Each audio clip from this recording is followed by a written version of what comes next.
Good morning everyone, स्वागत है आप सभी का मेरे यूट्यूब चैनल में। वीडियो बनाने का एक ख़ास मकसद है क्योंकि फ़िलहाल मैं बाय प्रोफेशन एक टीचर हूँ और इससे पहले मैं वेल्डिंग का काम करता था मुंबई में। वीडियो बनाने का मकसद क्या है कि अभी मैं एक विद्यालय में पढ़ा रहा हूँ और वहाँ पे हाफ ईयरली का एग्ज़ाम हुआ है। जब मैं पढ़ाई करता था तो काफ़ी स्कोप था पढ़ाई का, लगता था कि हाँ भाई पढ़ लिख के आदमी बड़ा बन सकता है।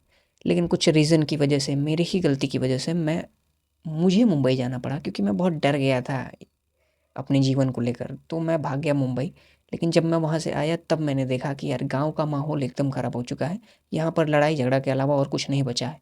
लोग सिखाना नहीं चाहते, सरकार को हम दोष दे नहीं सकते हैं। और जब से मैं 1 साल से लगभग पढ़ा रहा हूँ तब से मुझे ये एहसास हुआ है कि गाँव में बच्चे पढ़ना नहीं चाहते हैं। सबसे बड़ा रीज़न यही है क्योंकि उनको लगता है कि पढ़ने से उन्हें कुछ मिलेगा नहीं, जबकि ये सरासर उल्टा ही है। अगर वो ज़्यादा पढ़ेंगे तो मुझे लगता है कि उनका दिमाग खुलेगा, लेकिन खुलेगा कैसे? क्योंकि 10वीं तक उनको कुछ पता नहीं होता है और 10वीं के बाद जैसे ही वो असली दुनिया में उतरते हैं, कन्फ्यूज़ हो जाते हैं कि उनको क्या करना है।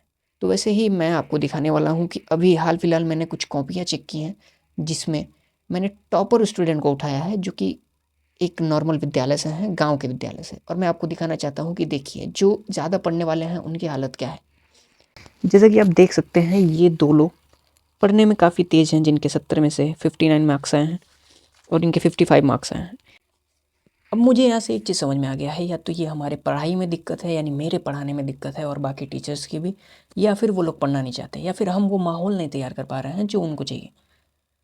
हमें उनको दिखाना पड़ेगा कि देखिए, पढ़ाई से हम कुछ ना कुछ कर सकते हैं। अब क्योंकि हमारे पास कोई बहुत बड़ा डिग्री नहीं है, हमें कुछ करके और तब जाके पढ़ाना चाहिए था, तो शायद हम अपनी ज़िंदगी में उनको कुछ प्रेरणा दे पाते। जबकि हमने हमने कुछ किया ही नहीं है, इसलिए शायद वो लोग भी यही चाहते हैं कि जब सर को ही कुछ नहीं आता है तो हम पढ़ के क्या करेंगे। और गाँव में एक और माहौल है कि भाई जब भी बाहर से कोई व्यक्ति आता है तो वो उसको इतना बढ़ा चढ़ा के बोलता है कि सबको लगता है कि यार बाहर में ही ज़्यादा पैसा है, मेहनत करने से ही, लोहा उठाने से ही ज़्यादा पैसा मिलेगा किसी को भी। तो आजकल के बच्चे भी वही सोच रहे हैं और उसी कैटेगरी में जा रहे हैं। जो ज़्यादा घूमता है गाँव में, ग्रुप में, उनके पढ़ने का स्तर एकदम गिरता जा रहा है, ये मैंने नोटिस किया। और ख़ासकर गाँव में लोग बस 2-4 खेती के चक्कर में पड़कर अपने आप को उसी में बिज़ी रख रहे हैं, जबकि वो बड़ा सोच नहीं रहे हैं। अगर व्यक्ति बड़ा नहीं सोचेगा तो वो अपने जीवन में बड़ा पैसा भी नहीं कमा पाएगा। अगर आप छोटी सोच रखेंगे तो छोटा ही रहेगा। ठीक वैसे ही मेरे गाँव का हालत है। इसीलिए शायद मेरे गाँव में विकास नहीं हो पाया है। विकास होने का मतलब ना रोड है, ना कोई अधिकारी है। मतलब मेरे गाँव में एक व्यक्ति भी सरकारी नौकरी में नहीं है, ना ही जिसके पास पावर है। सब के सब कहीं न कहीं इधर-उधर काम करते हैं। कहीं कोई मुंबई जाता है, कोई गुजरात जाता है, इधर-उधर काम करते हैं। पढ़ाई कोई करना नहीं चाहता। और शायद ये माहौल मुझ जैसे किसी को या किसी और अन्य लोगों को बनाना पड़ेगा, तब जाके हमारे गाँव में भी कोई पावर वाला व्यक्ति आएगा या अधिकारी वाला व्यक्ति आएगा। अब पावर आएगा कैसे? लोग ही बेईमान हैं। बेईमान कहने का मतलब ये है कि देख एक दूसरे को देखकर जलने वाले। जलने का मतलब समझते ही हैं कि अगर कोई व्यक्ति आगे बढ़ता है तो लड़ाई झगड़ा करके उसको केस में फंसा दो, कुछ भी कर दो, बस वो व्यक्ति आगे नहीं बढ़ना चाहिए, कुछ ऐसा। और आपस में ही झगड़ा कर कर, मारपीट कर कर ये किसी दिन पूरी तरीके से ख़त्म हो जाएंगे। तो यही हाल चल रहा है। इसलिए मैंने सोचा कि यार एक वीडियो बनाते हैं और दिखाते हैं कि क्या हालत है। भाई पूरी तरीके से पढ़ाई नहीं हो रहा है और ये वीडियो उसी तरीके से है क्योंकि शायद हमारी भी गलती है।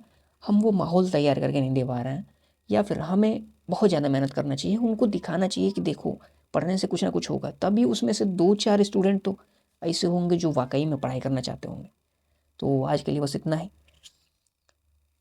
अब जैसा माहौल रहेगा उस हिसाब से मैं तो चाहता था व्लॉगिंग करना, लेकिन अब किस्मत जो है एक टीचर बना दी है।